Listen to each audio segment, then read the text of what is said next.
अब हम कुछ क्वेश्चंस डिस्कस कर लेते हैं टाइप 1 के ऊपर।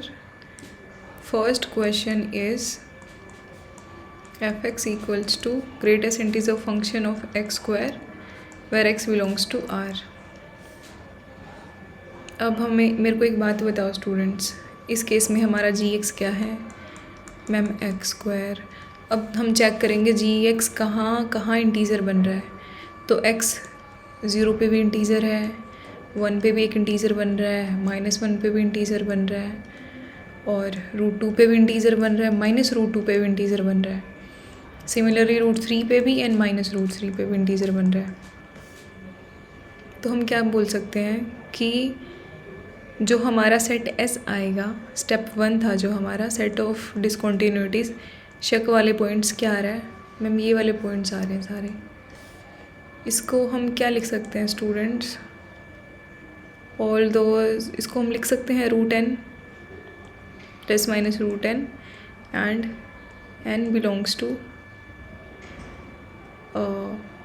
Positive integers z plus union 0 लिख सकते हैं। अब हमारा स्टेप 2 क्या है? मैम स्टेप 2 में हम g(x) का ग्राफ ड्रॉ करेंगे।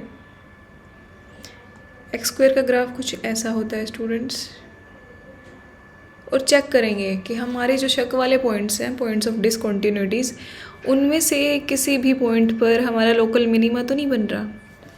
अब यहाँ पे 0 है, 0 पे लोकल मिनिमा बन रहा है, तो हम वो वाला पॉइंट रिमूव कर देते हैं। क्यों? क्योंकि फंक्शन वहाँ पे कॉन्टीन्यूस हो जाता है। तो इसमें से हम क्या करेंगे, ये 0 को एक्सक्लूड कर देंगे।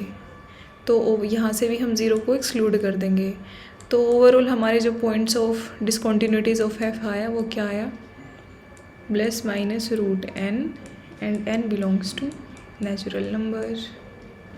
बस था ना सिंपल। कोई बात नहीं, एक क्वेश्चन और डिस्कस कर लेते हैं।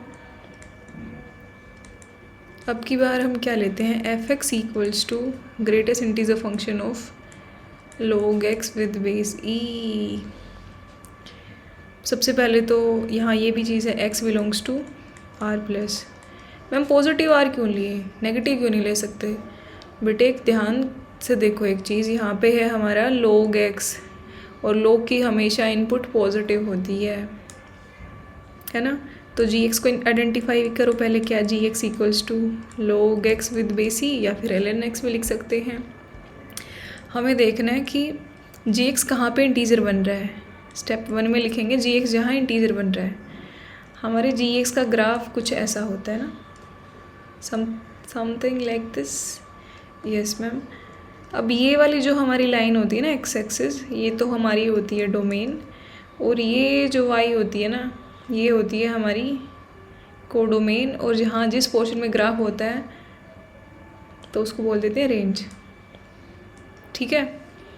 अब यहाँ पे एक चीज़ बताओ, हमारे इंटीज़र कब कब बन रहा है फंक्शन? यहाँ पे एक तो ये बन रहा है इंटीज़र, ये -1 -2 1 2 3 and up to so on. Similarly नीचे भी अप टू सो ऑन। अब हमारा फंक्शन 0 पे भी इंटीज़र बन रहा है g(x), मतलब इसकी आउटपुट एक इंटीज़र है। 1 पे भी, -1 पे भी, -2 पे भी, 2 पे भी, 3 पे भी, ऐसे ही। तो अब हमें सिर्फ ये चेक करना है कि ये वाली वैल्यूज़ कहाँ पे अटेन हो रही हैं। तो एक बात बताएं, log x with base e 0 कब होगा? जब x हमारा e⁻0 होगा, मतलब x हमारा 1 होगा।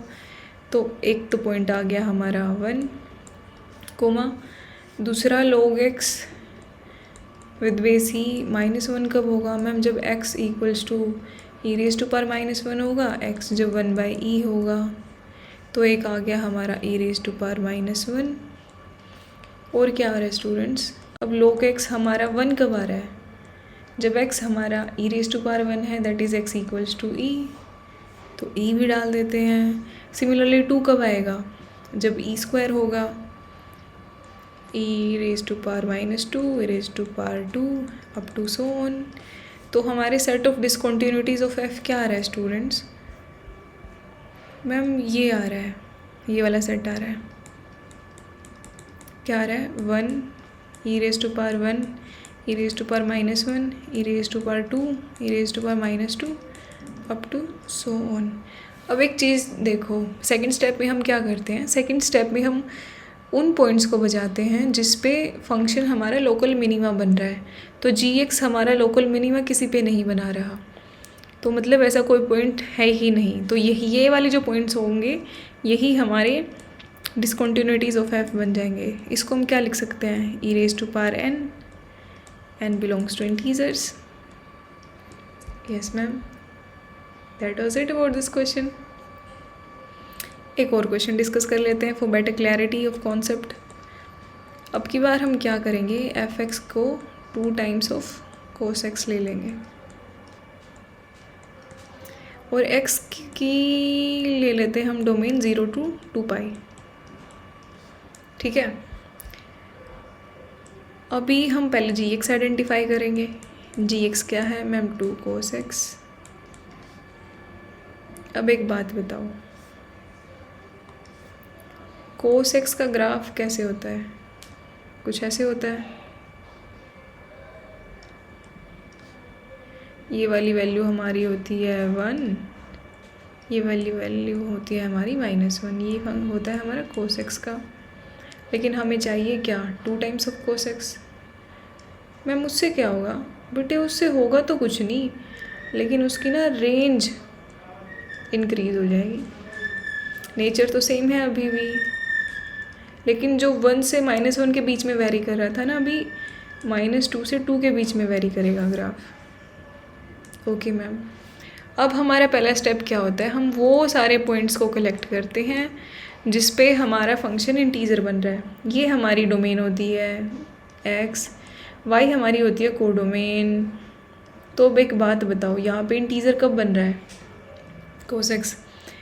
इस पूरे डोमेन में -2 से 2 के बीच में इंटीजर या तो 1 आ रहा है या -1 आ रहा है या फिर 0 आ रहा है।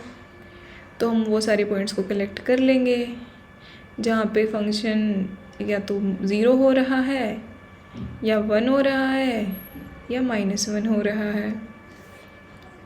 मैम ये तो बात ठीक बोल रहे हो आप, लेकिन हमारी रेंज भी तो 0 to 2π के बीच में वेरी कर रही है ना। 0 to ये 0 है, ये π/2 है, ये है पाई, ये है 3π/2 और ये है हमारा 2π।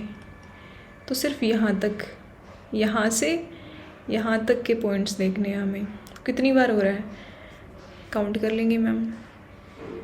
एक पॉइंट तो यहाँ पे हो रहा है, एक बार यहाँ पे बन रहा है इंटीजर, यहाँ पे भी ऐसे ही 2 बार बन रहा है, और 0 कितनी बार हो रहा है मैम, 0 भी 2 बार हो रहा है। तो टोटल पॉइंट्स कितने आ गए मैम, 6 पॉइंट्स आ गए।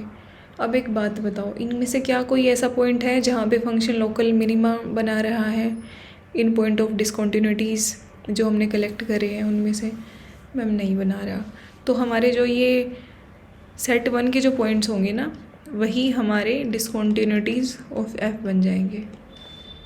बस, I hope everything is clear to you all. That was it about type 1।